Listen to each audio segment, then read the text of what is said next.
commencèrent d'en avoir conscience, leur relation était bel et bien terminée. Dans la peau d'avocat. Ces élèves de terminale suivent l'option droit au lycée Jean de Pange. Et ils ont travaillé pendant plusieurs semaines sur un procès fictif. Un projet éducatif pour mieux comprendre le fonctionnement du tribunal.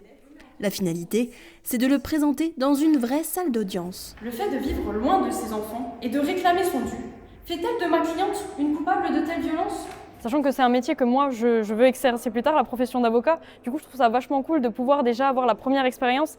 Aussi ça peut nous aider après à concrétiser si c'est vraiment ce qu'on veut faire plus tard. Enfin, ouais, je trouve ça vachement cool de pouvoir faire un faux procès. Déjà nous en cours, personnellement, on a vu avec la prof un peu comment au tribunal les différents rôles se répartissaient, etc.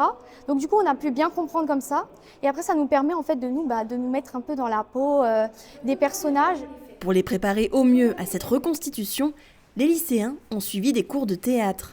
Ils ont étudié le procès-verbal d'une affaire et ont pu l'adapter à leur manière. Sur l'affaire Bolloré contre France TV. Vous avez le droit de parler, de garder le silence ou de faire des déclarations. Moi, j'ai trouvé ça très vivant, c'était très agréable à suivre. Bon, même s'il y a eu des erreurs de procédure, mais ce ne sont pas des juristes. Et ils ont vraiment travaillé sur le contenu du procès, sur l'argumentation.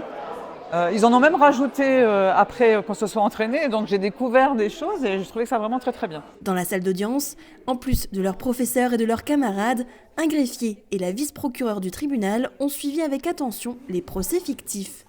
À la fin de la présentation, les magistrats ont pu leur partager leurs conseils. Je pense que ce qui ressort peut-être pas suffisamment par rapport à la condamnation, parce qu'effectivement il y a une condamnation derrière, c'est les preuves qui sont apportées, qui doivent transparaître au cours des débats. C'est difficile quand on n'a pas l'habitude d'appréhender le fonctionnement et de la justice et d'une audience avec quelque chose qui est extrêmement codifié, les tours de parole, etc.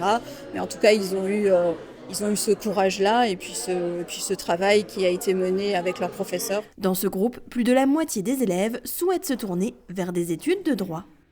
Ou encore